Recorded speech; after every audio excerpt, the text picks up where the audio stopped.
আপনার মনোযোগ কি নষ্ট হয়ে যাচ্ছে? মোবাইল কি আপনার মনোযোগ নষ্ট করে দিচ্ছে? দ্রুত মনোযোগ ফিরে পেতে মনোবিজ্ঞানীরা কি বলছেন আসুন জেনে নিই।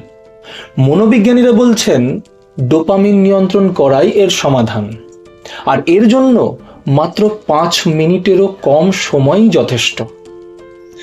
এই টেকনিকটির নাম 4-7-8 ব্রিদিং টেকনিক।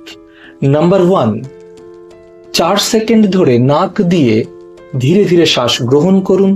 আর নাম্বার 2, 7 সেকেন্ড সেই শ্বাস হোল্ড করুন। নাম্বার 3, মুখ দিয়ে সেই শ্বাসকে 8 সেকেন্ড ধরে ধীরে ধীরে বাইরে বার করে দিন। আর এই অনুশীলনটি মাত্র 5 বার করুন। দেখবেন এতে আপনার মস্তিষ্ক শান্ত হবে এবং আপনার মনোযোগ দ্রুত ফিরবে। আর এটি বৈজ্ঞানিকভাবে প্রমাণিত।